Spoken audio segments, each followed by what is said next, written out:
لا إله إلا الله الله أكبر الله أكبر ولله الحمد.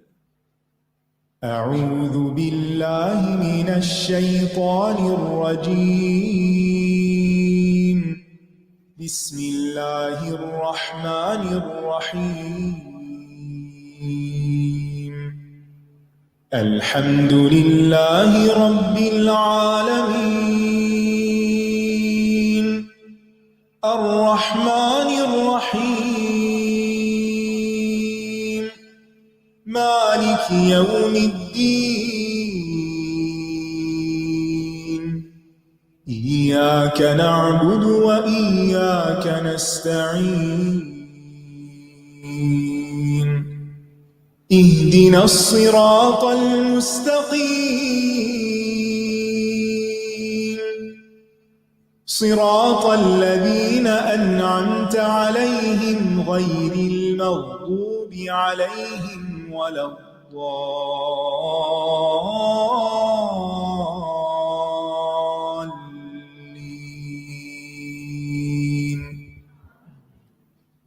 السلام علیکم ورحمۃ اللہ وبرکاتہ. کیا حال ہے سب کا؟ الحمدللہ بہت سے لوگ جو اعتکاف کے لیے آئے ہیں، اور بعض لوگ ایسے ہیں کہ جنہیں پہلی مرتبہ جماعت کے ساتھ نمازیں پڑھنے کا موقع مل رہا ہے، خاص طور پر تراویح کی نماز، قیام کی نماز. تو اس لیے بہت ضروری ہے کہ ہم سب ایک دفعہ باجماعت نماز میں شامل ہونے کے آداب کے بارے میں کچھ چیزیں اپنے ذہن میں تازہ کر لیں کہ اگر نماز جماعت سے پڑھنی ہے تو کن چیزوں کا خیال رکھنا ہے. سب سے پہلی بات یہ کہ نماز میں شامل ہونے کے لیے اطمینان اور سکون سے آنا.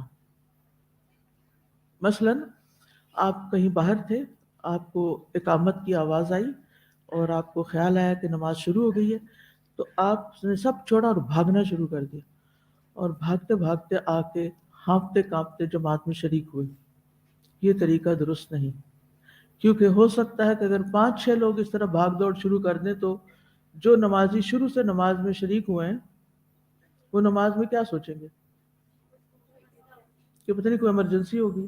ان کا سارا دھیان نماز کو چھوڑ کے پیچھے بھاگنے دوڑنے والوں کی طرف لگ جائے گا. تو اس لیے کبھی بھی باجماعت نماز میں، چاہے وہ جمعے کی ہو یا فرض نماز ہو، مسجد میں ہو یا کہیں بھی ہو، اگر آپ لیٹ ہو گئے ہیں تو کوئی بات نہیں، اللہ تعالیٰ کی نگاہ میں ہے، آپ کی ایفرٹ دیکھی جا رہی ہے. آپ سکون اور اطمینان کے ساتھ نماز میں شریک ہوں.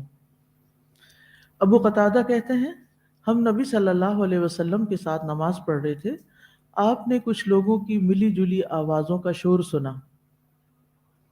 بس جب ہم نے نماز پڑھ لی تو آپ نے پوچھا تمہارا کیا معاملہ ہے، یعنی یہ شور کس چیز کا تھا؟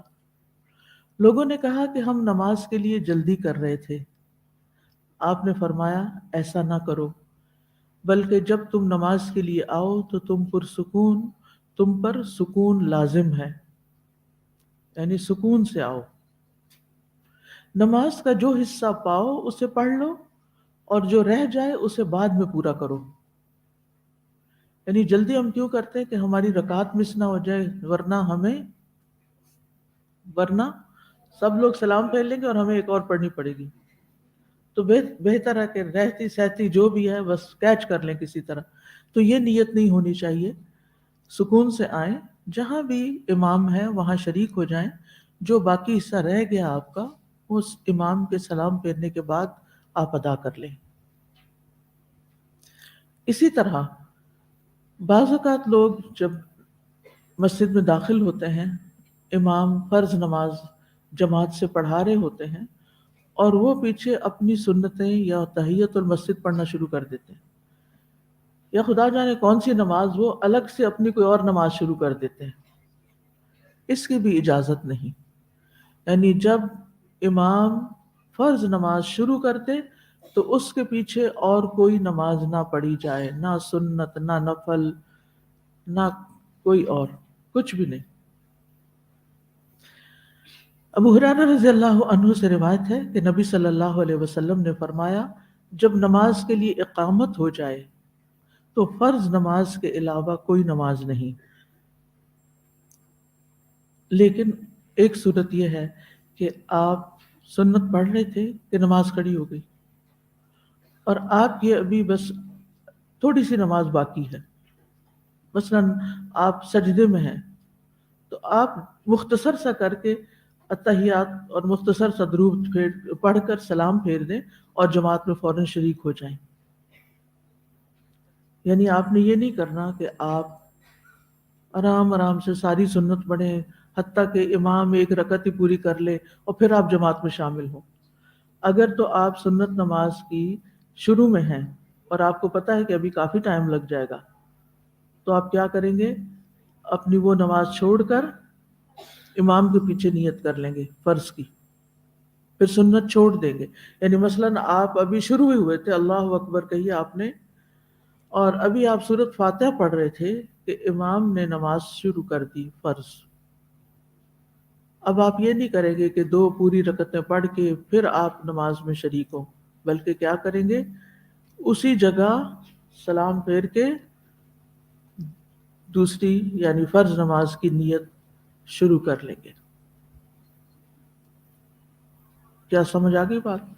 یعنی میں پھر دہرا دیتی ہوں کہ اگر آپ سنت پڑھ رہے تھے یا تحیت المسجد پڑھ رہے تھے اور امام نے فرض نماز شروع کر دی، اگر تو آپ بالکل آخر میں پہنچے ہوئے ہیں، سلام پھیرنے میں 1 آدھ منٹ ہے، تو کوئی بات نہیں، مختصر کر کے نماز پوری کر کے سلام پھیر کے کھڑے ہو کے جماعت میں شریک ہو جائیں۔ لیکن اگر آپ نے ابھی شروع ہی کی ہے نماز اپنی یا صرف آدھی پڑھی ہے تو ایسی صورت میں جہاں ہیں وہیں سلام پھیر دیں اور جماعت میں شریک ہو جائیں۔ سمجھ آ گئی بات؟ اوکے۔ یعنی جو شخص بھی جماعت کو دیکھے تو پھر اپنی نمازیں نہ پڑھے۔ نبی صلی اللہ علیہ وسلم نے فرمایا جب نماز کے لیے اقامت ہو جائے تو فرض نماز کے علاوہ کوئی نماز نہیں۔ ٹھیک ہے، اس حدیث کو یاد رکھیے، جب جماعت کھڑی ہو گئی تو پھر کوئی اور نمازیں نہیں۔ اس کا کیا نقصان ہے اگر ہم اپنی بیچ میں پڑھتے رہیں؟ سب خراب ہوگی اور دوسرے لوگ ڈسٹرب ہوں گے، تو وہی کریں جو یعنی امام کر رہا ہے۔ اگر جماعت کھڑی ہو جائے اور آپ آئے ہی لیٹ ہیں باہر سے، تو امام جس بھی حالت میں ہو اسی حالت میں شامل ہو جائیں اس کے ساتھ۔ اگر وہ کھڑا ہے تو اللہ اکبر کہہ کے کھڑے ہو جائیں، اگر وہ رکوع میں ہے تو آپ اللہ اکبر کہہ کے سورۃ فاتحہ نہ پڑھنی شروع کر دیں بلکہ سیدھے رکوع میں چلے جائیں۔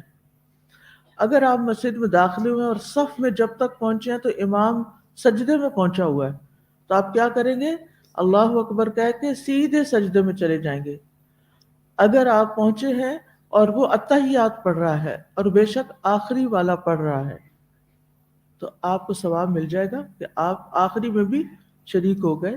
آپ اللہ اکبر کہہ کے نیچے جا کے اتحیات میں بیٹھ جائیں اور جب وہ سلام پھیر لے تو پھر کھڑے ہو کر اپنی ساری نماز پڑھ لیں۔ ٹھیک ہے،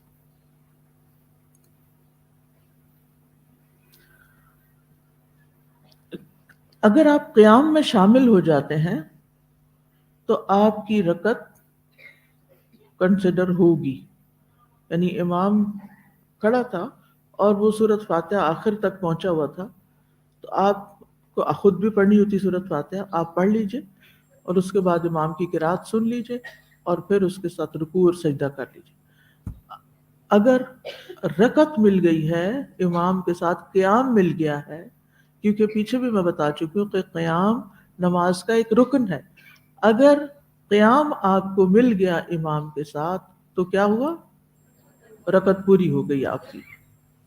نبی صلی اللہ علیہ وسلم نے فرمایا من ادرک رکعۃ من الصلاۃ فقد ادرک الصلاۃ، جس نے ایک رکعت نماز کی پالی اس نے وہ نماز پالی، یعنی اس کو اس کا ثواب مل جائے گا۔ اگر امام رکوع یا سجدے میں ہے تو پھر سیدھے اسی میں چلے جائیں گے، لیکن آپ کی رکعت نہیں پوری ہوئی۔ رکوع میں ملنے سے رکعت پوری نہیں ہوتی، اس کی وجہ کیا ہے؟ کیونکہ آپ کا قیام جو کہ ایک فرض چیز ہے، نماز میں لازمی چیز ہے، وہ چھوٹ گیا ہے۔ تو نماز میں اگر کوئی رکن مس ہو جائے تو کیا ہوتا ہے؟ نماز نہیں ہوتی، آپ کو وہ پورا کرنا ہوتا ہے۔ تو قیام چونکہ فرض ہے، آپ آئے اور آپ نے رکوع میں شرکت کی تو آپ کا قیام نہیں ہوا، لہٰذا آپ امام کے سلام پھیرنے کے بعد کھڑے ہو کر ایک پوری رکعت ساری کی ساری رکوع سجدے کے ساتھ مکمل کریں گے۔ ٹھیک ہے؟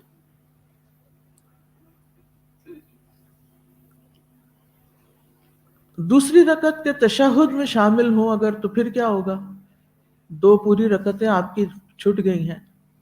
اگر امام دوسری رکعت کے تشہد میں ہے، یعنی دو پڑھ کے اتحیات پہ بیٹھا ہوا ہے اور آپ بھی آ کے بیٹھ گئے، اور امام کے سلام پھیرنے کے بعد آپ سلام نہیں پھیریں گے بلکہ پہلی اور دوسری رکعت جو آپ سے رہ گئی ادا کریں گے۔ کیسے؟ یعنی آپ اتحیات میں بیٹھے تھے، پھر امام نے دو رکعتیں اور پڑھی، آپ نے بھی پڑھ لی، امام کی 4 رکعتیں ہو گئیں، آپ کی کتنی ہوئی؟ 2 ہوئی۔ اب امام کے ساتھ آپ سلام تک شامل رہیں گے،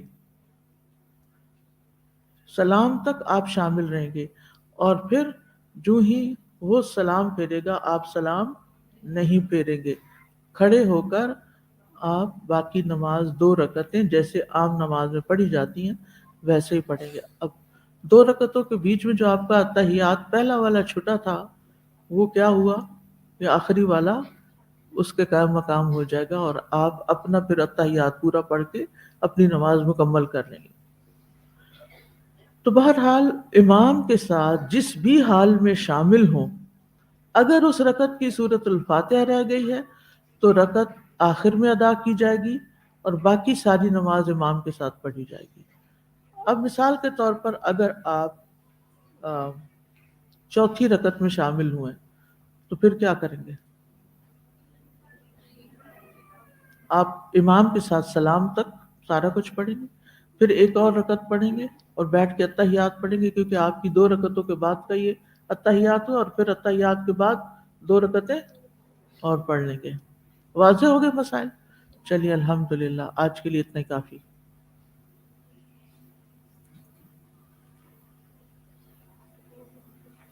جی کچھ سوال ہے تو زور سے بولیے۔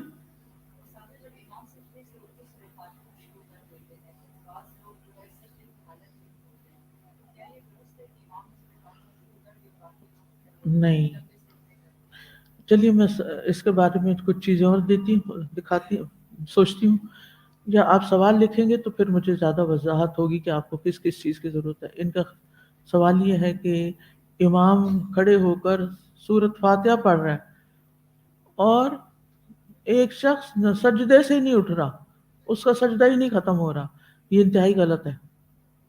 آپ کے جتنا بھی سجدہ ہوا کافی ہے، امام کھڑا ہوا ہے، آپ کو اس کے بعد اس کی پیروی کرتے ہوئے کھڑے ہو جانا چاہیے۔ حدیث میں آتا ہے نا کہ اذا قال الامام ولا الضالین فقولوا آمین، اور پھر اذا رکع فرکعوا واذا سجد فاسجدوا۔ امام کو فالو کرنا ہے۔ امام کیوں بنایا جاتا ہے؟ تاکہ اس کو فالو کیا جائے۔ تو آپ اپنی نماز جماعت سے پڑھ رہے ہیں اور اپنی مرضیاں کر رہے ہیں تو نماز نہیں ہوگی، ساتھ چلیں۔ ٹھیک ہے؟ کوئی اور چیز؟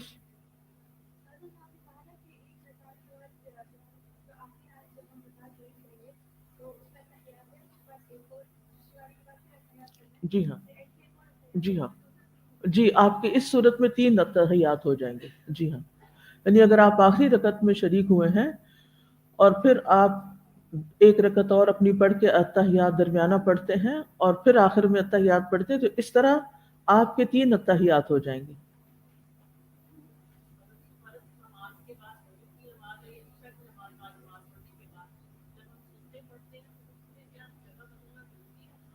اچھی ہے، اچھا ہے، لیکن اگر نہ ہو سکے تو بھی ٹھیک ہے۔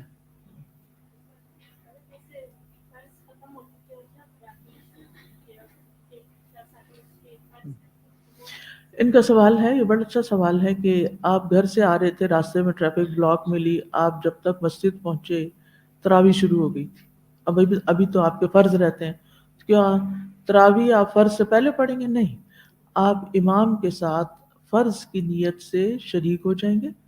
وہ 2 رکعت پڑھے گا، آپ پیچھے فرض پڑھ رہے ہوں گے، اور پھر آپ التحیات کے بعد اٹھ جائیں گے، اپنی 2 رکعتیں پڑھ کے سلام پھیر کے پھر جہاں امام ہوگا تراویح میں شریک ہوں گے.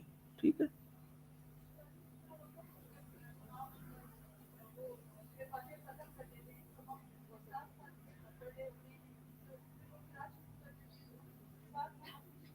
جو پڑھ سکتے ہیں.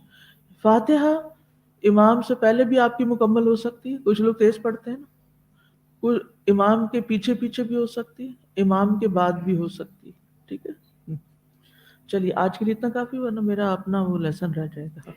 سوال سوچ لیجئے، لکھ کے رکھیے، کل جواب دے دیں گے انشاءاللہ.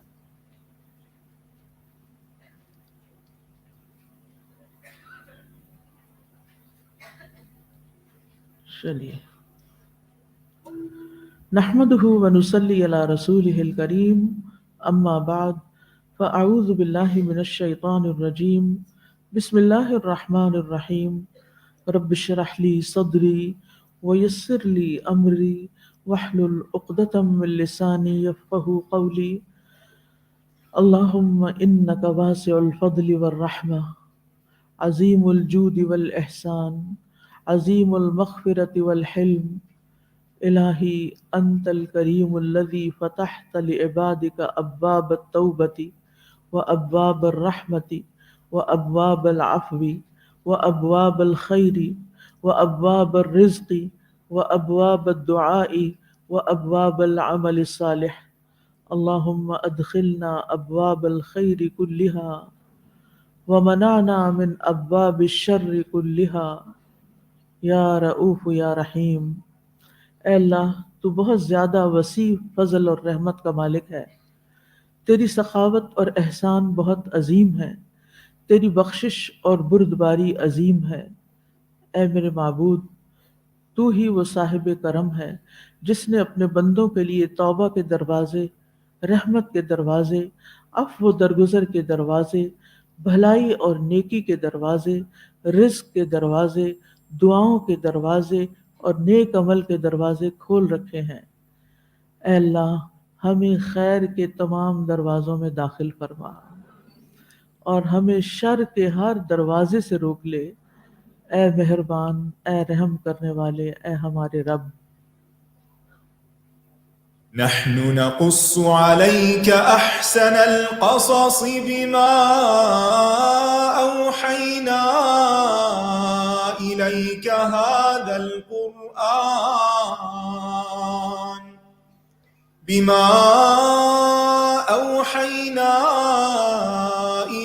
هذا القرآن وإن كنت من قبله لمن الغافلين.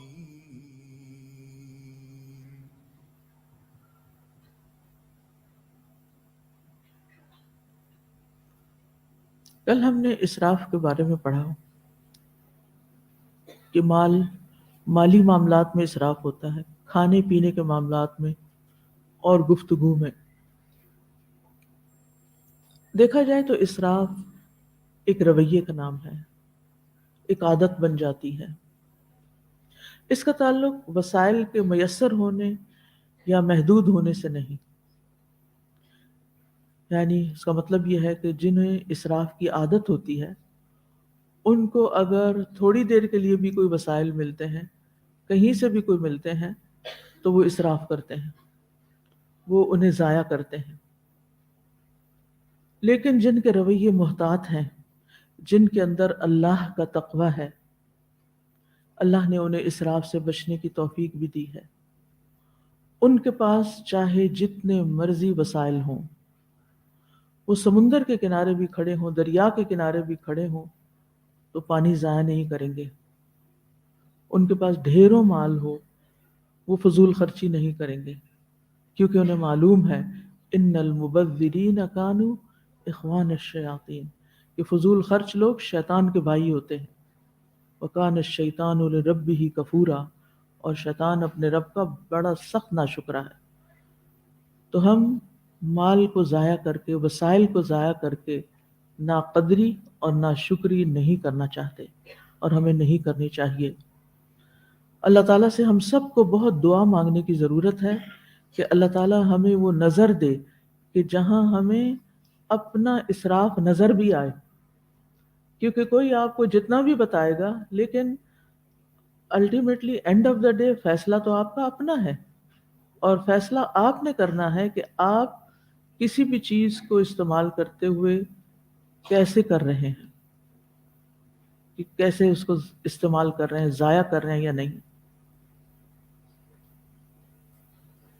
اللہ تعالیٰ سے دعا کرنی چاہیے کہ اللہ تعالیٰ ہمیں حکمت عطا کرے تاکہ ہم رائٹ ٹائم پہ رائٹ ڈیسیژن لے سکیں، کہ ہم کوئی ایسا کام نہ کریں کہ جس سے وسائل ضائع ہو رہے ہوں اور ہمیں پتہ بھی نہ ہو، اور کل ان کی جواب دہی کرنی پڑے. تو اللہ تعالیٰ سے دعا ہے کہ اللہ تعالیٰ ہمیں بہترین وسائل عطا فرمائے، ان کو بہترین طریقے سے اچھے اور بڑے مقاصد کے لیے استعمال کرنے کی توفیق دے. کیونکہ بعض اوقات ہم کہتے ہیں ہم صدقہ نہیں کر سکتے کیونکہ ہمارے پاس کچھ ہے ہی نہیں. کیوں نہیں؟ اس لیے کہ جو تھا وہ آپ نے فضول خرچیوں پہ ضائع کر دیا، لہٰذا آپ کے پاس بچا ہی کچھ نہیں کہ آپ اللہ کے راستے میں کچھ دے سکیں.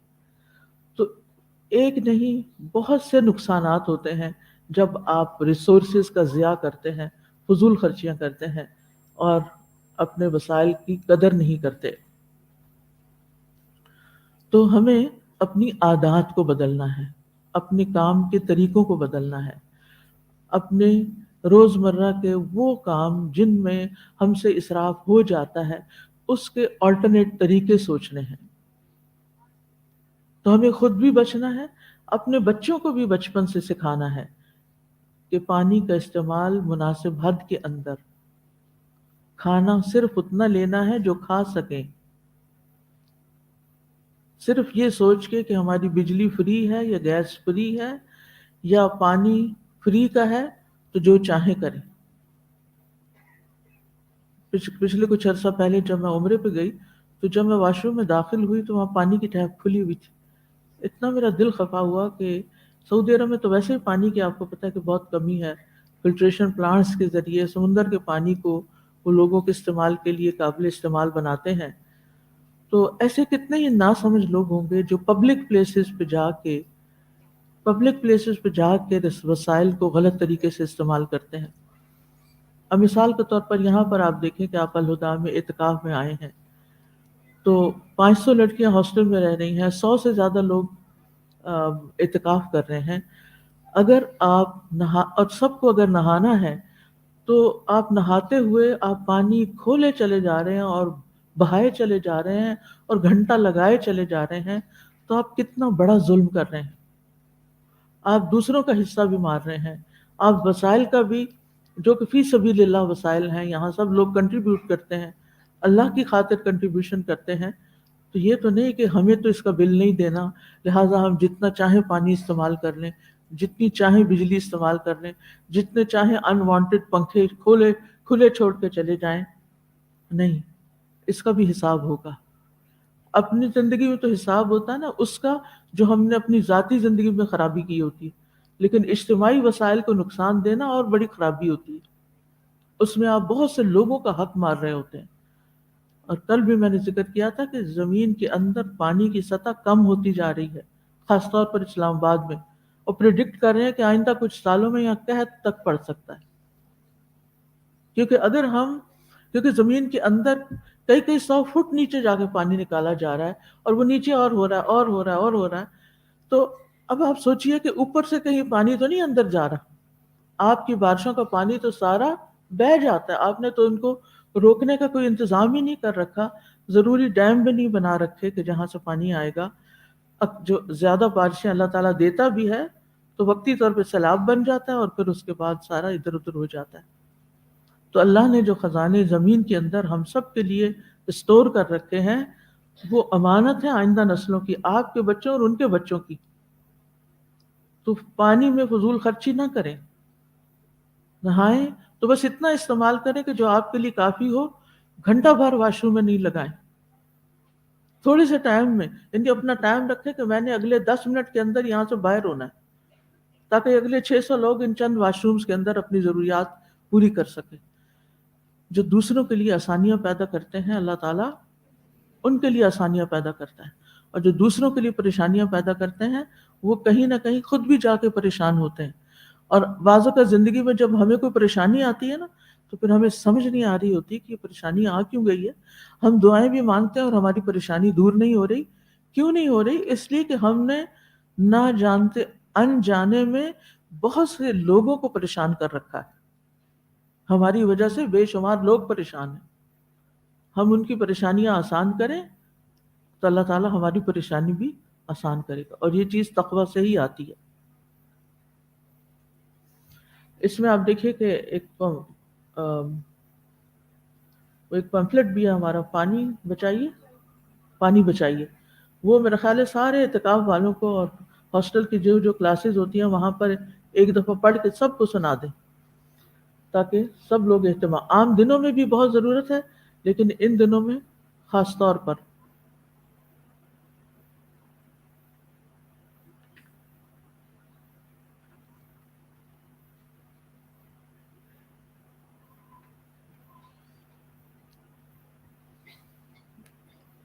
تو آج بھی ہم آیت 32 کے بقایا حصے کا مطالعہ کریں گے انشاءاللہ۔ من أجل ذلك كتبنا على بني إسرائيل أنه من قتل نفسا بغير نفس أو فساد في الأرض فكأنما قتل الناس جميعا ومن أحياها فكأنما أحيا الناس جميعا ولقد جاءتهم رسلنا بالبينات ثم إن كثيرا منهم بعد ذلك في الأرض لمسرفون۔ پھر اس کے بعد بھی، یعنی دلائل آنے کے بعد، نشانیاں آنے کے بعد بھی بہت سے لوگ زمین میں یقیناً اسراف کرنے والے ہیں، مسرفون ہیں، زیادتی کرنے والے ہیں۔ تو اسراف کی کئی اور صورتیں بھی ہیں، ان میں عمومی سہولیات میں اسراف کرنا، یعنی عام ضرورت کی چیزوں میں جیسے پانی اور بجلی وغیرہ میں۔ ہلال بن یساف کہتے ہیں کہ اسراف ہر چیز میں ہے، حتیٰ کہ وضو میں بھی، اگرچہ تم نہر کے کنارے ہو، یعنی اگر آپ ضرورت سے زائد پانی استعمال کر رہے ہیں تو آپ اسراف کر رہے ہیں، اور مسرفین اللہ تعالیٰ کو پسند نہیں ہے۔ تو پانی کو بے فائدہ اور غیر مناسب جگہوں پر نہیں ڈالنا چاہیے۔ ہر روز فرش دھونے نہیں کھڑے ہو جانا چاہیے۔ اگر فرش پہ کہیں کوئی چیز ایسی لگی ہوئی ہے تو وہاں صرف اتنے حصے کو آپ صاف کر لیجئے، لیکن بعض لوگ روزانہ انہوں نے اپنا کام بنایا ہوتا ہے کہ اینٹیں لال کرنی ہے، فرش چمکانا ہے، اور پھر پانی کا پائپ ڈال کے اور کبھی فون سننے لگتے ہیں، کبھی کچھ کرنے لگتے ہیں، اور پانی ضائع ہوتا چلا جاتا ہے۔ یہ بھی اسراف ہے، چاہے آپ کا پانی فری ہو۔ یعنی اگر وضو میں پانی کا اسراف منع ہے، جو کہ ایک عبادت کا کام ہے، تو ہر وہ چیز جس میں انسان کی کوئی ضرورت ہو یا نہ ہو، اگر عبادت نہ بھی ہو تو وہاں یہ کیسے جائز ہوگا؟ یعنی اگر وضو میں جائز نہیں تو پھر کسی اور چیز میں کیسے جائز ہوگا کہ آپ اسراف کریں؟ یعنی وضو نیکی کا کام ہے، پاک ہونے کا کام ہے، تو اگر وہاں آپ کو لمٹس کے اندر رہنے کا حکم ہے تو پھر باقی عام روزمرہ زندگی کی چیزوں میں تو آپ ویسے نہیں کر سکتے۔ اسی طرح آپ دیکھیں کہ وسائل ہیں نہیں، صرف اتنے ہیں کہ روز گھر پہ ضرورت کی چیز پکا کے کھا سکتے ہیں، لیکن لوگوں کو دکھانے کے لیے مہنگے ترین ریسٹورانٹس میں جا کے کھانا کھانا اور پھر قرض لے لینا یا لوٹ مار کرنا یا چوری کرنا یا دوسروں سے مانگ تانگ کے اپنی یہ خواہشات پوری کرنا، یہ بھی ظلم اور زیادتی والی بات ہے۔ پھر اسی طرح گھر کے اندر بچے ہوئے کھانے کو پرندوں کو ڈالنے کی بجائے یا انہیں ریسائیکل کرنے کی بجائے کوڑا کرکٹ کے ڈرم میں پھینک دینا، یعنی بعض اوقات بچوں کو آپ آملیٹ بنا کے دیتے، ایک ہی انڈے کی بنائی کیونکہ آدھے انڈے کی تو بن نہیں سکتی، ایک اس نے آدھا کھایا آدھا چھوڑ دیا، اب آپ کیا ہے کھڑے ہوئے ہیں، ٹیشو لیا اور ہر پلیٹ کو آپ بن میں پھینکے جا رہے ہیں۔ افسوس کہ یہاں ہمارے ملک میں کوئی ایسا سلسلہ نہیں کہ جس میں وہ مخصوص بن ہوتا ہے جس میں صرف فوڈ ڈالی جاتی ہے ایکسٹرا یا ویسٹیج، تاکہ اس کو کسی اور کام لایا جا سکے۔ لیکن آپ گھر میں بھی کر سکتے ہیں۔ یہاں تو بڑے مواقع ہیں، جن جگہوں پر مرغیاں پالی جاتی ہیں یا بکریاں پالی جاتی ہیں، وہاں سبزیاں اور چھلکے اور چھوٹی چھوٹی چیزیں جو ہیں اس طرح کی جو ویسٹیج ہے وہ دی جا سکتی ہیں ان کو، اور وہ کھا لیں تو پھر اسراف میں نہیں، کیونکہ وہ استعمال ہو گیا۔ اسی طرح اگر روٹی کا ایک ٹکڑا بھی بچا ہے تو اس کو بجائے اس کے کہ چھان بورے میں ڈالیں، اس کے چھوٹے چھوٹے پیس کر کے آپ چڑیاؤں کو ڈالنا شروع کر دیں، تو پرندے کھائیں گے اور آپ کو ثواب ملے گا۔ کیونکہ بعض اوقات ہم چھان بورا جمع کرتے ہیں اور اس کے اندر اتنی اللی لگ جاتی ہے، اتنی خرابی ہو جاتی ہے کہ وہ سارے کا سارا اٹھا کے پھر کباڑ میں پھینکنا پڑتا ہے، کیونکہ ہم صحیح طریقے سے چیزوں کو پریزرو نہیں کرتے۔ اسی طرح گھریلو استعمال کی جدید ٹیکنالوجی کی چیزوں میں اسراف کرنا، اس میں آپ دیکھیے کہ جو کام ہاتھ سے بھی ہو سکتے ہیں یا معمولی ایفرٹ سے ہو سکتے ہیں، ان کے لیے لازماً مشینوں سے کام لینا اور صرف سہولت کے لیے زیادہ بجلی استعمال کرنا، ہر چیز مائکرو ویو میں ڈال دینا، اور بعض لوگ تو کھانا کھاتے ہوئے آدھے میں اٹھ کے پھر مائکرو ویو کرتے ہیں اور دوبارہ اس کو گرم کر کے کھاتے ہیں۔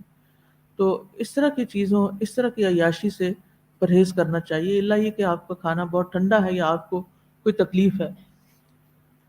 پھر اسی طرح اپنے وقت کا ضیاع اور حد سے زیادہ، ضرورت سے زیادہ ٹائم اپنے گیجٹس میں لگا دینا، واٹس ایپ پہ، فیس بک پہ، اور ایک کے بعد ایک چیز دیکھتے چلے جانا، یعنی اس میں آپ کے وقت کا اسراف ہوتا ہے، یعنی حد سے، یعنی جتنا وقت ٹھیک ہے، یہ اس میں سے کچھ چیزیں آپ کے کام کی اور ضرورت کی ہو سکتی ہیں، لیکن اس کا بھی ایک ٹائم مقرر کریں اور ٹائم کو لمٹ کریں، یعنی ایک وقت ہو کہ اس کے آگے پھر آپ نہ جائیں۔ اگر آپ نے نماز کا وقت ان کاموں میں لگا دیا تو پھر آپ نے کیا کیا؟ اپنے نماز کے وقت کو ضائع کر دیا۔ بعض لوگوں کو تو یہ چیزیں اللہ کی یاد ہی بھلا دیتی ہیں، نماز تک بھلا دیتی ہیں، اپنی دیگر ذمہ داریوں کو پورا کرنا بھلا دیتی ہیں۔ مثلا آپ نے کھانا پکانا تھا اور آپ کمپیوٹر پہ اتنی دیر بیٹھے رہے کہ کھانا پکانے کا وقت بہت تھوڑا رہ گیا۔ اب آپ نے کیا کیا؟ کچا پکا پکا کے گھر والوں کے آگے رکھ دیا، کسی نے کھایا اور کسی نے نہ کھایا۔ اب کسی کو نہیں پتا کہ اس سارے جو سامنے نظر آ رہا ہے اس وقت فساد، اس کے پیچھے کس کا قصور ہے، لیکن اللہ کو تو پتا ہے نا کہ ہم دوسروں کے حق میں کیسے کیسے کوتاہی کرتے ہیں اور اپنے فرائض کو کس طرح گنواتے ہیں، ضائع کرتے ہیں۔ اسی طرح آپ دیکھیں کہ بناؤ سنگھار کے معاملے میں، لباس کے انتخاب کے معاملے میں، میک اپ کے معاملے میں، خاص طور پر شادی بیاہ یا پارٹی میں بعضوں کا صرف ہزاروں کا میک اپ ہی کروا لیا جاتا ہے۔ بعض لوگوں کو تو اس کی گنجائش ہوتی ہے اور بعض کو ہوتی نہیں، لیکن جن کے پاس گنجائش ہے ان کو دیکھ کے دوسرے لوگ بھی چاہے قرض لے کے یہ کام کریں، وہ بھی ان کے برابر آنا اپنا فرض سمجھتے ہیں۔ اسی طرح گھروں کو سجانے میں حضرت عائشہ کہتی ہیں رسول اللہ صلی اللہ علیہ وسلم ایک مرتبہ جہاد میں تشریف لے گئے، میں نے ایک نقش و نگار والا کپڑا لکڑی کے دروازے پہ لٹکا دیا۔ جب آپ واپس تشریف لائے اور پردے کو دیکھا تو میں نے آپ کے چہرے میں ناپسندیدگی کے آثار پہچان لیے۔ آپ نے فرمایا اللہ ہمیں یہ حکم نہیں دیتا کہ ہم پتھروں اور مٹی کو کپڑا پہنائیں۔ اب ہمارے ہاں تو لوگوں نے بڑے بڑے کارپٹس دیواروں پہ لٹکائے ہوئے ہیں، وہ جو کسی اور استعمال کے لیے بنے وہ صرف دیواروں پہ لٹکے ہوئے ہیں۔ تو ایسی ڈیکوریشنز بھی لٹکانے سے پرہیز کریں کہ جو کسی اور کام آ سکتی ہیں، یا آپ ان ٹرینڈز کو اتنا رواج دیتے ہیں کہ پھر اصل ضرورت کی بجائے چونکہ وہ زیادہ مہنگے بکتے ہیں، لوگ وہی چیزیں بنانا شروع کر دیتے ہیں اور لوگوں کی ضرورت رہ جاتی ہے، کیونکہ وسائل تو وہی ہیں نا جو وہ استعمال کریں گے، بھیڑ بکری کی اون ہے یا دیگر چیزیں، تو وہ انسانوں کے بچھانے کے بنانے کی بجائے دیواروں والے بنائیں گے. زمین پہ بیٹھنا لوگوں کے لیے جو ایک ضرورت ہے اس میں مشکل ہو جائے گی، اور وہ وسائل آپ کے صرف ڈیکوریشن میں استعمال ہو رہے ہوں گے. پھر اسی طرح شادی کی تقریبات اور ولیمے کی تقریبات میں اسراف. بعض اوقات دلہن کو انتہائی مہنگا، باریک سی تھرو یا براہنا سلیو لیس یا انتہائی ٹائٹ لباس پہنا دیتے ہیں. کیا ہے آج شادی ہے، شادی روز تھوڑی ہوتی. اب آپ دیکھیں ایسی شادیوں میں پھر برکت کیا ہو رہی ہے کہ جہاں ہم نے اللہ کی حدوں کو توڑا. اور پھر آپ دیکھیں کہ ان تقریبات میں حد سے زیادہ خرچ کرنا اور صرف ناک رکھنے کی خاطر بے شمار لوگوں کو بلا لینا اور پھر قرض لے کر. اور بعض اوقات تو لوگ کہتے ہیں ہمیں زکوٰۃ دے دیں تاکہ ہم شادی کر سکیں، اور پھر اس زکوٰۃ کے پیسے سے انتہائی لیوش پارٹیز کرتے ہیں. تو یہ ایک اور ظلم ہے. پھر اسی طرح خوشی کے موقعوں پر ہوائی فائرنگ کر دینا. اب ایک تو اور اس میں آپ نے دیکھے کئی واقعات پڑے ہوں گے کہ شادی کے موقع پہ ہوائی فائرنگ کی اور وہ لگ گئی گولی کسی انسان کو، وہ دور کھیتوں میں کسی کسان کو کام کرتے ہوئے اس پہ جا پڑی، تو آپ نے انسانی جان بھی لی. اور ان گولیوں کا استعمال کیا کیا، آپ اس کی بجائے کوئی اور طریقہ اختیار کریں کہ جس سے آپ شادی کا اعلان کر سکیں. پھر اسی طرح سواریوں کے معاملے میں جیسے گاڑیوں کی ڈرفٹنگ، یعنی آپ دیکھیں گے ینگسٹر مہنگی مہنگی گاڑیاں لے کے اور پھر اس کی اس طرح ان کو چلاتے ہیں کہ اس کو ستیہ ناش کر کے رکھ دیتے ہیں. اسی طرح کسی مقصد کے بغیر صرف بس چلیں انجوائے کرتے ہیں، لانگ ڈرائیو کرتے ہیں، بے وجہ پیٹرول جلا رہے ہیں اور صرف گاڑی میں بیٹھے ہوئے جھولے لے رہے ہیں اور آپ سیر کر رہے ہیں. یہ کس قسم کی سیر ہے؟ پہلے تو مارننگ واک ہوا کرتی تھی، اس کو صبح کی سیر کہا جاتا تھا. اب گاڑیوں میں بیٹھ کے سیر ہو رہی ہے جو کہ اور صحت کی خرابی کا سبب ہے. اور آپ فضا میں دھواں چھوڑ رہے ہیں اور پیٹرول استعمال کر رہے ہیں اور گاڑی گھسا رہے ہیں صرف لانگ ڈرائیو کرنے کے لیے جس کا کوئی مقصد. ہاں اگر آپ کسی جگہ پر جاتے ہیں جہاں کوئی مقصد ہے، کچھ سیکھنا ہے، کچھ سکھانا ہے، کوئی آبزرویشن ہے، کوئی کسی کی مدد کرنے کے لیے جا رہے ہیں، تو پھر تو اور بات ہے. پھر اسی طرح جانوروں کی خرید و فروخت میں اسراف. بلی پالنے کا شوق آ گیا، اب رشین بلی چاہیے. بعض یعنی کہ بے مقصد کتے پالتے ہیں صرف دکھاوے کے، صرف لوگوں کو بتانے کے لیے کہ ہمارے پاس اتنے مہنگے جانور. بعض لوگوں نے تو گھروں میں ہی زو بنایا ہوا ہوتا ہے اور اس میں لاکھوں کے پرندے جو ہیں وہ پالے ہوئے ہوتے ہیں اور وہ بیچارے بعض اوقات صحیح کیئر نہ ہونے کی وجہ سے ختم بھی ہو جاتے ہیں. اگر آپ کو زو بنانا ہے، اللہ کی قدرت کی نشانیاں بتانی ہے لوگوں کو، کسی پبلک پلیس میں بنائیں تاکہ زیادہ سے زیادہ لوگ جو ہیں وہ اس سے فائدہ اٹھائیں، اللہ کی تخلیق کے رنگ دیکھیں. اس صورت میں کوئی حرج نہیں. لیکن بعض اوقات ہم دور دراز، ایک دفعہ کسی نے ہمیں انوائٹ کیا اور ہم ان کے پاس گئے تو ان کا گھر فارم ہاؤس میں، جیسے اب بہت ٹرینڈ بن گیا ہے امیر لوگوں کے لیے فارم ہاؤس بنانے کا. تو وہ فارم ہاؤس تھا کافی اندر، یعنی مین روڈ سے کافی اندر جا کے گاؤں کے اندر، اور کافی بڑا گھر، اور چلے وہ تو اپنے، لیکن اس کے اندر بے شمار قسم کے پرندے اور جانور اور پورا ایک زو کا سما تھا. ہم سوچتی تھی کہ یہاں تو صرف یا تو خود کبھی آتے ہوں گے کیونکہ وہ لوگ رہتے بھی نہیں، خود رہتے بھی نہیں وہاں، بس سرونٹس کے ہاتھ پہ رکھی ہوتی ہیں ایسی چیزیں، اور عوام کو تو وہاں تک پہنچ ہی نہیں، کیونکہ آپ جیسے لوگوں کے پاس عوام تھوڑی آتی ہے، تو وہ تو خواص ہی آئیں گے. تو مجھے سمجھ نہیں آئی کہ ان پرندوں کو یہاں قید کرنے کا کیا مقصد ہے، اور اس حصے میں یہ سب کچھ رکھنے کا سوائے اس کے کہ جن لوگوں کے ساتھ ہم نے ریلیشن شپ بلڈ کرنا ہے یا ان کو امپریس کرنا ہے، یا پھر کوئی ذاتی ایسے ہی شوق آ گیا. کچھ لوگوں کو کبوتر پالنے کا شوق آ جاتا ہے اور آپ کو پتا اس میں وہ کتنے کتنے گھنٹے لگا دیتے. ہاں اگر آپ نے کبوتر سے کوئی کام لینا ہے یا اس کو ذبح کر کے کچھ پکانا وغیرہ ہے، کیونکہ کچھ بیماریوں کا علاج ہوتا ہے کبوتر، تو وہ اور بات ہے. لیکن صرف شوق کبوتر بازی کا شوق لگا لینا تو یہ بھی اسی میں آتا ہے. اسی طرح رمضان کے مہینے میں مختلف اسراف کی قسمیں ہیں، جس میں کثرت سے کھانا پینا، یہاں تک کہ تراویح کی نماز میں انسان بعض اوقات برپ کرتا رہتا ہے اور آس پاس کے جو نمازی ہیں ان کو تکلیف دیتا ہے، فرشتوں کو اسمیل سے تکلیف دیتا ہے، اور بعض لوگ تو سستی چھا جاتی ہے ان کو، وہ نماز کنٹینیو ہی نہیں کر سکتے، آدھی میں ہی چھوڑ دیتے ہیں۔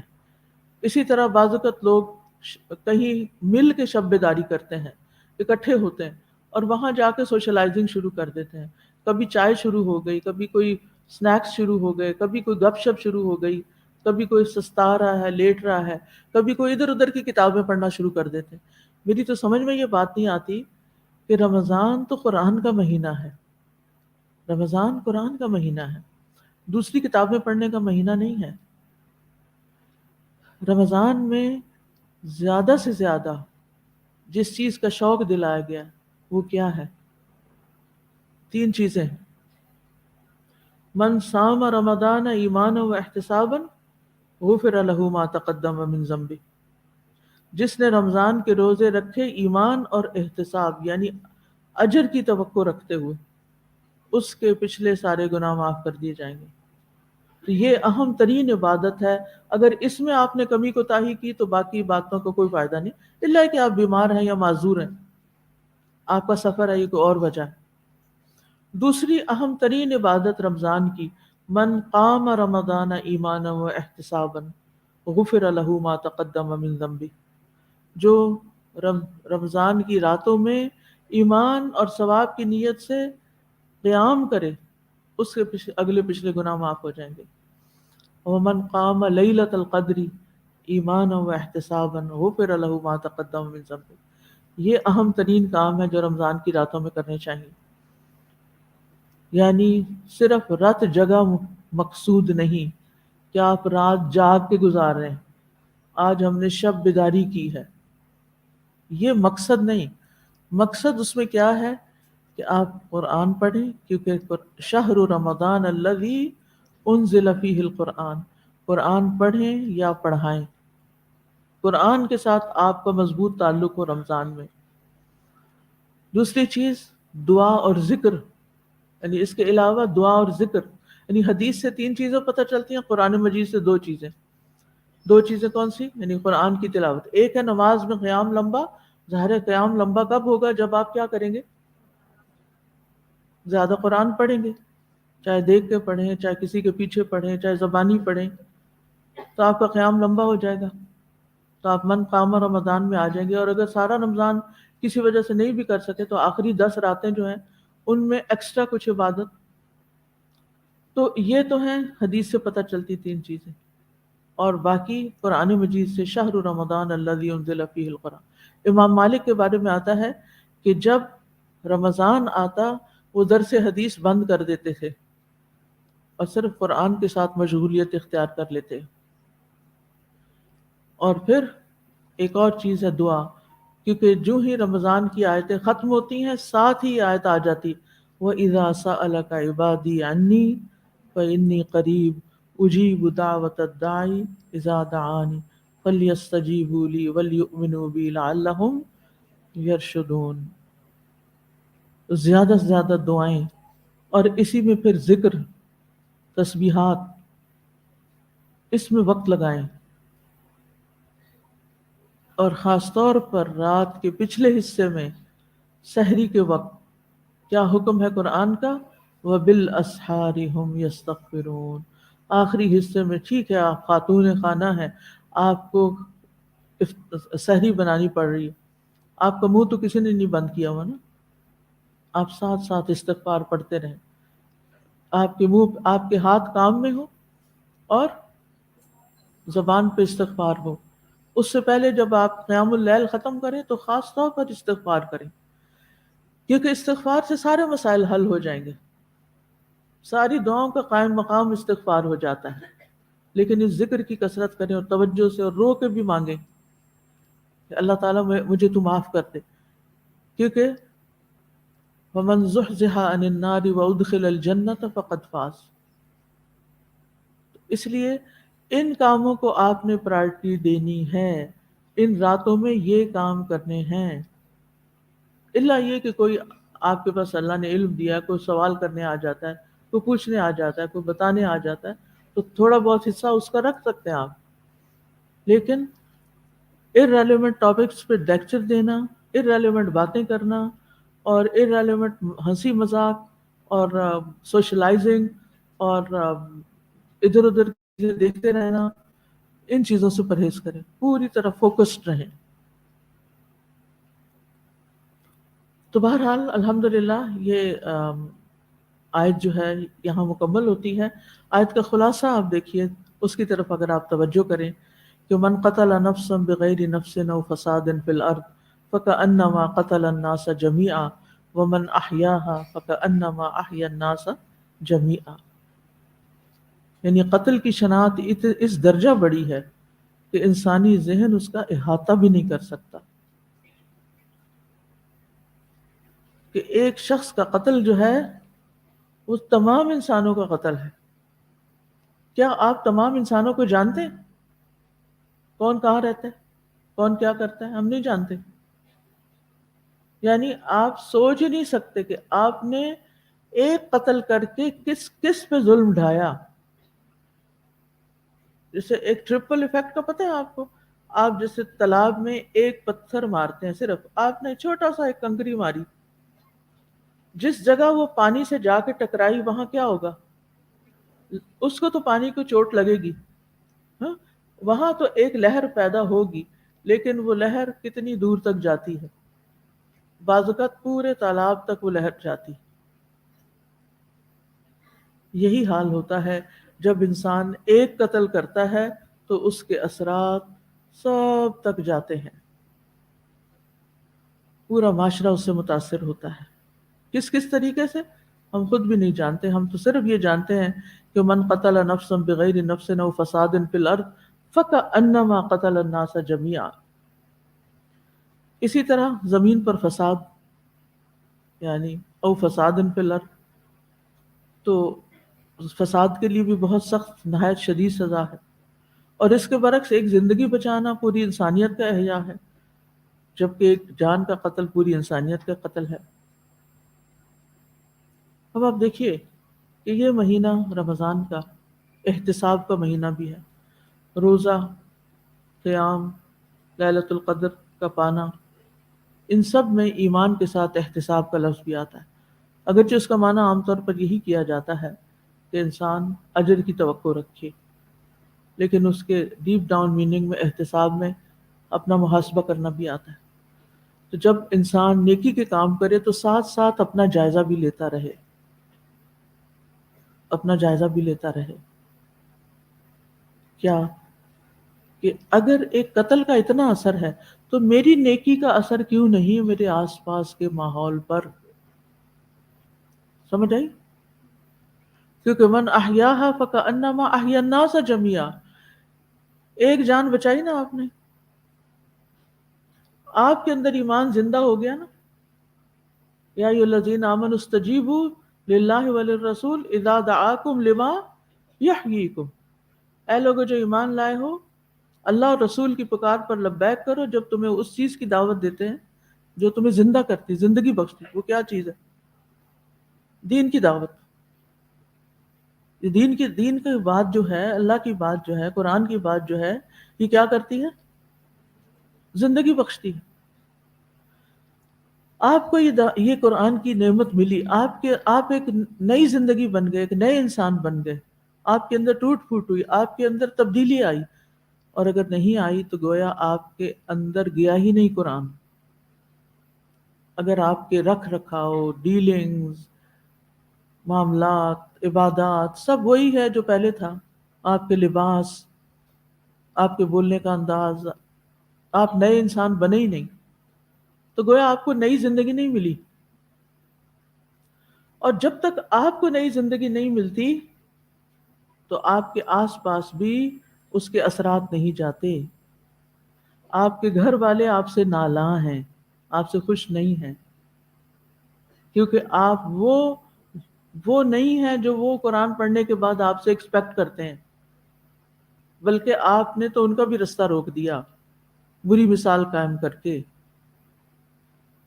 تو اس لیے خود احتسابی اپنا جائزہ لیتے رہیں، اس رمضان میں میرے اندر کیا تبدیلی آئی ہے، میری عادتوں میں کتنا فرق پڑا. اور اگر کوئی نہیں اور تو صرف اسراف ہی کو لے لیجئے جو زندگی کے ہر معاملے میں ہے. تو اس اسراف کو میں نے کتنا کنٹرول کیا، پہلے اور اب میں کیا فرق آیا ہے مجھ میں. تو ہم سب کو سوچنا چاہیے کہ ہم سب کے قرآن پڑھنے کے باوجود ہمارے گھروں کی اصلاح کیوں نہیں ہو رہی، معاشرے کی اصلاح کیوں نہیں ہو رہی.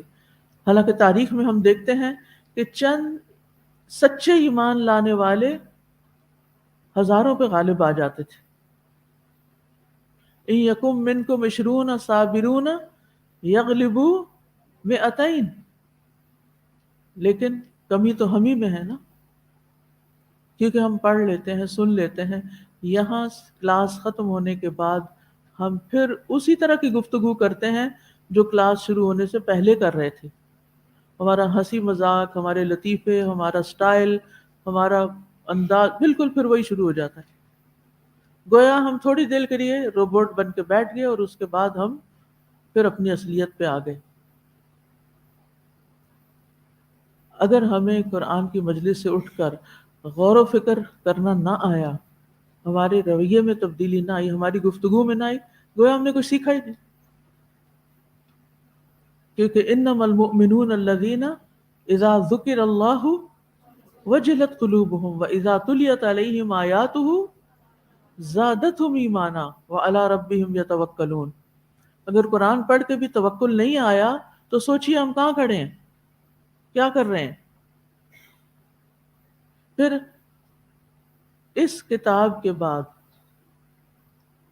فَبِأَيِّ حَدِيثٍ بَعْدَهُ يُؤْمِنُونَ. اگر قرآن نے آپ کی اصلاح نہیں کی، رمضان آیا، قرآن پڑھا، تلاوتیں کی، ختم کیے، ہم نے کلاسز اٹینڈ کی، دورہ قرآن کیے، لوگوں کے پیچھے تراویحاں پڑھی، قیام کیے، اور ہم ٹس سے مس نہیں ہوئے، ہم وہی رہے جو ہم پہلے تھے. وہ تربیت کا سارا مہینہ ہم نے بس صرف ایک روبوٹک مشینی انداز میں گزار کے ٹھپا لگا لیا کہ ہم نے گنوا دیا یہ اور یہ اور یہ اور یہ کام ہم کر چکے ہیں، بس کافی ہے ہمارے لیے. اب شادیوں کا موسم ہے، اب ہمیں پہننا تو وہی ہے نا جو لوگ پہنتے ہیں، بولنا بھی وہی ہے جو لوگ بولتے ہیں. ہماری اپنی کوئی سوچ بیداری نہ ہوئی.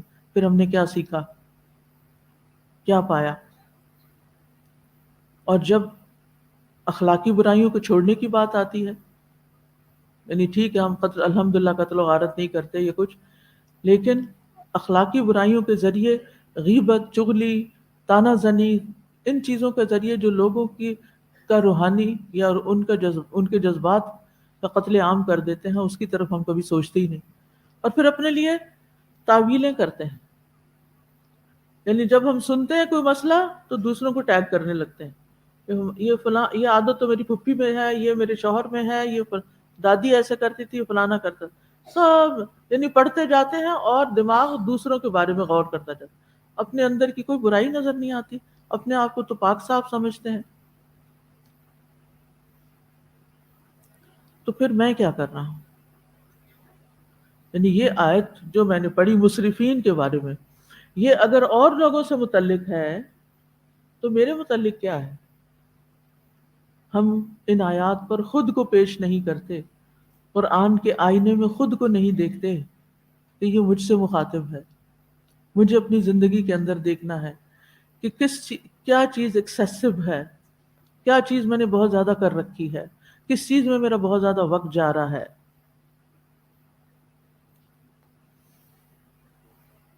تو جو شخص کانشیس ہوتا ہے، جس کے اندر تقوی آتا ہے، کیونکہ رمضان کا اصل مقصد ہی کیا ہے، لعلکم تتقون، تو وہ ہر معاملے میں بچ بچ کے چلتا ہے، احتیاط سے چلتا ہے. اللہ نے انسان کو لامحدود طاقتیں دی ہیں، ان کو استعمال کریں. جس میں ایک بڑی طاقت سیلف کنٹرول کی ہے. سیلف کنٹرول اگر آ جائے، اپنے جذبات پہ قابو آ جائے، اپنے غصے پہ قابو آ جائے، اپنی نفرت پہ قابو آ جائے، اپنی بیکار سوچوں پہ قابو آ جائے، تو آپ بہت کچھ کر سکتے ہیں. اپنے ساتھ سچے ہوں اور اپنے اندر تبدیلی لائیں. دوسروں میں تبدیلی دیکھنے سے پہلے اپنے اندر دیکھیں، اپنے اندر جھانکیں کہ کہاں کیا بدلہ ہے. اور پھر آپ دیکھیے کہ اپنے اس مقام کو بھی سمجھے جو رب نے آپ کو دیا ہے کسی بھی حیثیت میں. تو رمضان کا مقصد بھی پورا نہیں ہو سکتا جب تک کہ ہم تزکیے کے عمل سے گزرتے نہیں، سیلف انالیسز نہیں کرتے، آیات کو اپنے اوپر نہیں لیتے. اور جہاں تک قتل کا تعلق ہے تو رمضان میں بھی قتل ہو رہے ہیں. حیرت کی بات، انسانی عقل دنگ رہ جاتی کہ ان کے روزے نے بھی ان کو نہیں روکا. وہ روزہ کیا ہوا، وہ قیام اللیل کیا ہوا کہ جس کے بعد آپ نے اٹھ کے دوسرے کو قتل کر دیا. کل ہی کو مجھے بتا رہا تھا کہ وہ بچہ افطاری بانٹنے کے لیے جا رہا تھا اپنی گاڑی پہ. تو میں نے کہا لیٹ کیوں ہوئے ہو؟ پتہ چلا کہ یہ 1-2 دن پہلے کی شاید بات ہے، کل کی نہیں. تو پتہ چلا کہ وہ راستے میں تھوڑی ٹریفک رک گئی تھی. کیا ہوا، ایک بائک والا بیچ میں آ گیا، غلطی سے آ گیا یا اس کو خود ہوا ہوگا، بھول گیا ہوگا راستہ یا کیا. تو ایک بڑی گاڑی والے نے آ کے گاڑی روکی اور اتر کے اس کو وہ گالیاں سنائیں اور پھر تھپڑ بھی لگایا. اور یہ افطار کے قریب کا ٹائم ہے، سارے دن کا روزہ رکھ کے یہ کیا ہو رہا ہے سڑک کے اوپر. آپ دوسروں کے لیے کیا مثال پیش کر رہے ہیں؟ وہاں بچے بھی ہیں، بڑے بھی ہیں، آپ اوروں کو کیا سکھا رہے ہیں؟ اور یہ ایک واقعہ نہیں، ایسے بہت سی چیزیں ہوتی ہیں گھروں کے اندر ہوتی ہیں کہ سارے دن کے تھکے ہوئے ہیں اور بھوکے ہیں روزہ رکھ کے، عین افطار کے وقت بچوں کو ڈانٹ ڈپٹ شروع ہو جاتی، شوہر کے ساتھ لڑائی شروع ہو جاتی. ہم نے کیا دین سیکھا پھر اگر ہم نے اپنے گھروں کو جہنم میں بنا کے رکھنا ہے؟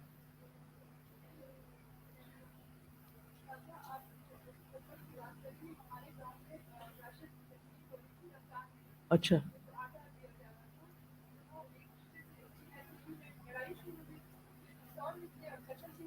او ہو، انا للہ و انا الیہ راجعون. یہ کہتی ہیں کہ ان کے گاؤں میں رمضان راشن تقسیم ہو رہا تھا جس میں تو میں ہوئی، لڑائی شروع ہوئی، پھر پسٹل نکل آئے اور 2 خواتین کو مار ڈالا گیا.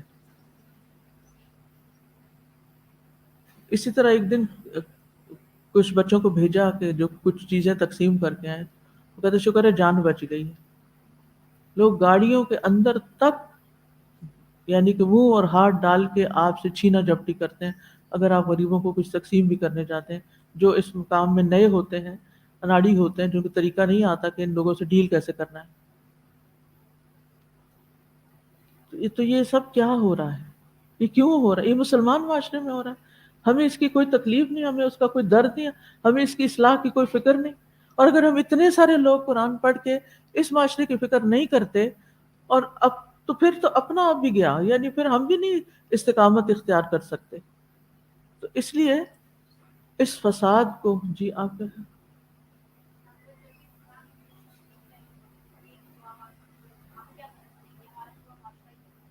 جی ہاں، ہم بہانے ڈھونڈ لیتے ہیں نا. جب کوشش بھی کی جائے تو کہتے ہیں ہم ہمارے کرنے سے کیا ہوگا، سارا معاشرہ ہی ایسا ہے. ایک کو زندہ کیا گویا آپ نے سارے انسانوں کی جان بچائی، ایک کو زندگی بخشی. تو بہرحال اپنے ذہن میں وسعت لائیے اور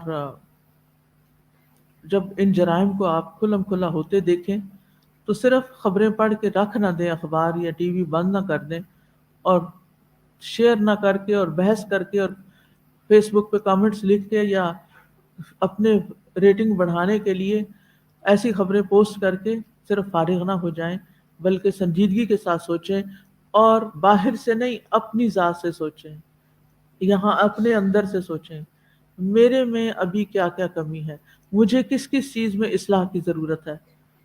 اور جب ہم اپنی اصلاح کرنا شروع کریں گے تو انشاءاللہ ساتھ ساتھ دوسروں کی اصلاح بھی آسانی سے ہوتی جائے گی. ورنہ اسراف بھی فساد کو دعوت دیتا ہے اور ہم اپنے لیونگ سٹینڈرڈ کو بلا سوچے سمجھے ایلیٹ کلاس کو دیکھا دیکھی بڑھاتے چلے جا رہے ہیں قرض لے کر اور مختلف طریقوں سے. اور پھر اب مزید رستے کھل گئے ہیں. پہلے وہ ریسیپی صرف ہوتی تھی جو نانی دادی سے آتی تھی، پھر تھوڑی بہت اور لوگوں کی شامل ہوئے. اب تو دنیا کے مشرق و مغرب کے کھانے اکٹھے ہو گئے. ایک ہی میز کے اوپر. یہ بھی فساد کی ایک قسم ہے، کیونکہ ہر چیز ہر ایک کے لیے نہیں بنی. اللہ نے یہ رزق تقسیم کیا. کچھ رزق مشرق والوں کے لیے، کچھ مغرب والوں کے لیے، کوئی کسی علاقے میں اگتا ہے، کوئی کسی علاقے میں اگتا ہے. تو اب یہ نہیں کہ 10-20 چیزیں گھول کے آپ ایک نئی ڈش کے نام سے لوگوں کو کھلا رہے ہیں کہ جس میں ان کے لیے صحت کی بجائے بیماری زیادہ ہے. تو یہ کسی پر احسان نہیں ہے. تو یعنی فساد کی کئی شکلیں ہیں. یہ جو قتل و غارت تو فساد ہے ہی، لیکن اس کے علاوہ بھی اب دیکھیں کہ آج کل ہمارے ہر بچے کا خواب کیا بنتا جا رہا ہے کہ وارن بفن وہ جو ہے ایلان مسک بنے، یا کس بات کا انتظار ہو رہا ہے کہ نیا گیجٹ کون سا آ رہا ہے، نئی ٹیکنالوجی کیا آ رہی ہے. اور جب ہمارے مڈل کلاس یا لوور کلاس کے یہ سپنے پورے نہیں ہوتے تو پھر آپ دیکھیں کہ کیا ہوتا ہے. یہی بچے پھر بڑے ہو کر ان سب چیزوں کے حصول کے لیے چوری ڈاکے کرنے لگتے ہیں.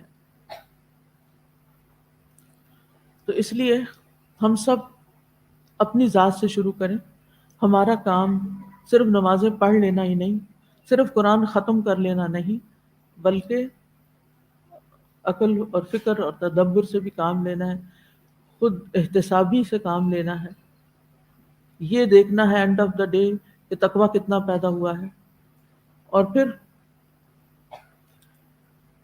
پھر آپ دیکھیے کہ ہم نے اپنی ساری چیزوں کا بغور جائزہ لینا ہے کہ کتنی چیزیں میرے پاس ضرورت کی ہیں اور کتنی چیزیں میں نے صرف دکھاوے کے لیے رکھی ہوئی ہیں.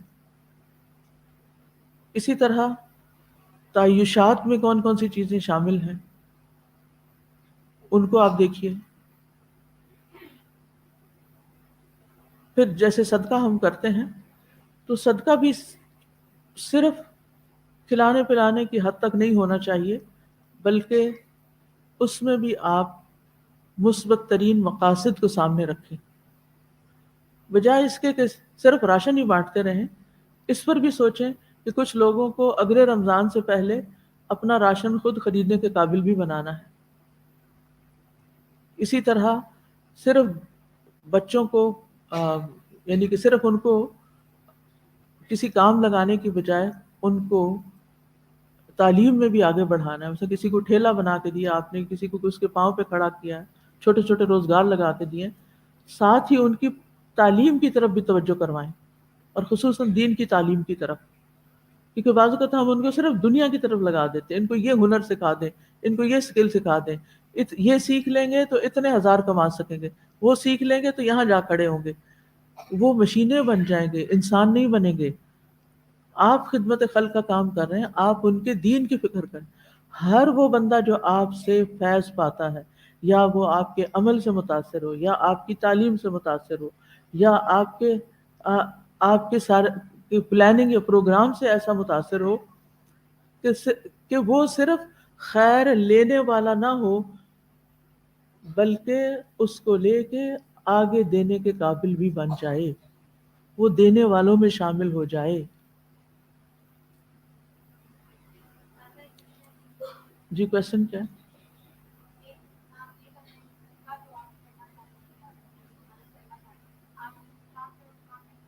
جی آپ کا جی جی جی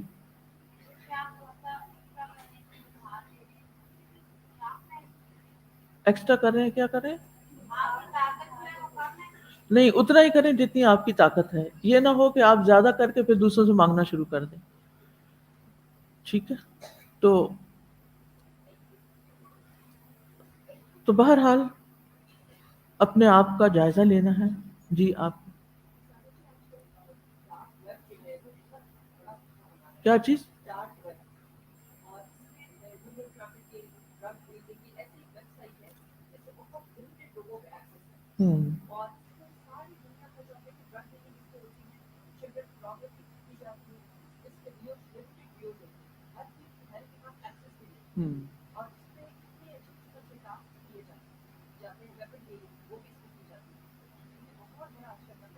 بالکل.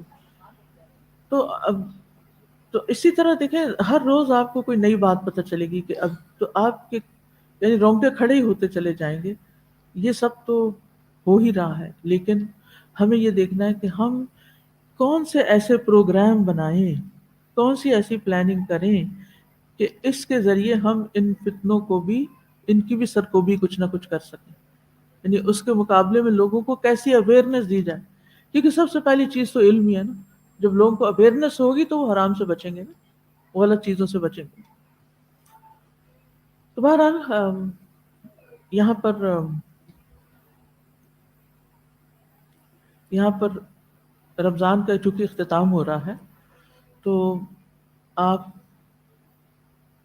اپنی کسی ہیبٹ سے ابھی تک بری عادت سے چھٹکارا نہیں پا سکے تو آپ بیٹھیے اور غور کیجیے، اور پھر اپنے آپ کو سوچوائیے. سب سے پہلے تو آپ جو بھاگ دوڑ شروع کی ہوئی ہے نا آپ نے ادھر ادھر کی، اس کو روک کے ایک خالی وقت نکالیے، یعنی اسٹاپ. پھر مشاہدہ کیجیے، اپنے اندر کے جذبات کا مشاہدہ کیجیے. پھر اس کے بعد اپنے آپ کو پرسکون کیجیے. پھر تشخیص کیجیے کہ اس کا حل کیا ہے، علاج کیا ہے، اور پھر مجھے آئندہ اس کے برعکس کیا کرنا ہے. بہت سی بری عادتوں سے چھٹکارے کے لیے اس کے اپوزٹ کام کرنا ہوتا ہے. وہ کیا کیا ہے جو آپ کر سکتے ہیں، اس کو لکھ لیجیے. اس میں آپ دیکھیے کہ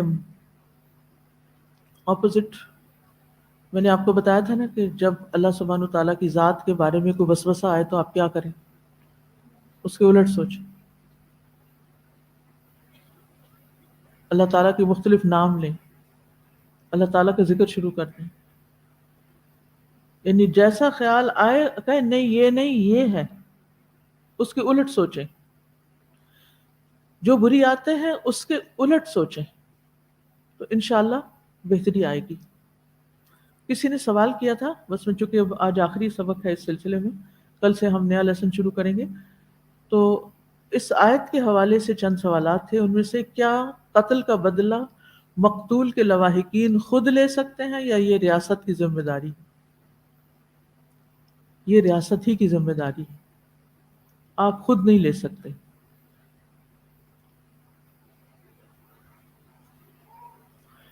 اسی طرح ایک سوال تھا کہ اگر کوئی مسلمان خفیہ ایجنسی کا بندہ پکڑا جائے، اس پہ تشدد کیا جائے اور اسے ڈر ہو کہ مزید زندہ رہا تو تشدد کی تکلیف سے اپنے ملک کے راز بتا دے گا، تو کیا اس کے لیے بھی خودکشی حرام ہے؟ جی، اس کو بھی خودکشی کی اجازت نہیں. اس کو صبر کرنا چاہیے، اللہ سے مدد مانگنی چاہیے. اللہ سبحانہ تعالیٰ وَمَن يَتَّقِ اللَّهَ يَجْعَل لَّهُ مَخْرَجًا وَيَرْزُقْهُ مِنْ حَيْثُ لَا يَحْتَسِبُ. ذمہ داری پر مبنی جن لوگوں کو ذمہ داری دی جاتی ہے نا، وہ اپنے اوپر کنٹرول کرنے اور اپنے آپ کو ان کو ٹرینڈ کیا جاتا ہے کہ وہ ضبط نفس رکھتے ہیں. یعنی ان کے جن کے پاس راز ہوتے ہیں ان کو ایسے نہیں کہ راہ چلتے لوگوں کو راز دے دیے جاتے ہیں اور وہ تھوڑی سی بات پہ گھبرا کے اگل دیں. ان کو ان کی حفاظت کے طریقے بھی سکھائے جاتے ہیں، اس میں ٹریننگ دی جاتی ہے. بہرحال اللہ تعالیٰ سے دعا ہے کہ وہ ہمیں مسرفین میں سے نکال لے اور ہمیں ان کاموں کی توفیق دے جن سے وہ راضی ہوتا ہے. اسراف سے بچنے کی ایک دعا بھی ہے، وہ بڑی پیاری دعا ہے، سورۃ آل عمران کی. ربنا اغفر لنا ذنوبنا واسرافنا فی امرنا وثبت اقدامنا وانصرنا علی القوم الکافرین. سبحانک اللہم وبحمدک اشہد ان لا الہ الا انت استغفرک واتوب الیک. اسٹوڈنٹ سے میری درخواست ہے کہ وہ دوسرے ہالز میں نماز پڑھ لیں، اور اگر صفیں بڑھ جائیں تو پھر ستون کے اندر بھی نماز پڑھ سکتے ہیں، لیکن نئے آنے والوں اور باہر سے آنے والوں کو جگہ دیں، کیونکہ آپ نے اس سے پہلے بہت سے جمعے یہاں پڑھے ہوں گے، تو آنے والے مہمانوں کو اس وقت ویلکم کریں. تو رستے کھلے چھوڑ دیں تاکہ اسٹوڈنٹس جا سکیں اور مہمان اندر آ سکیں. سبحانک اللہم وبحمدک اشہد ان لا الہ الا انت استغفرک واتوب الیک. السلام علیکم ورحمۃ اللہ وبرکاتہ. فاقصص القصص لعلهم يتفكرون اللهم صل على محمد وعلى آل محمد كما صليت على إبراهيم وعلى آل إبراهيم إنك حميد مجيد اللهم بارك على محمد وعلى آل محمد كما باركت على إبراهيم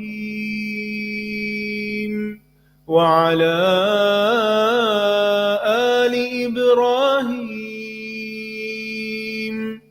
إنك حميد مجيد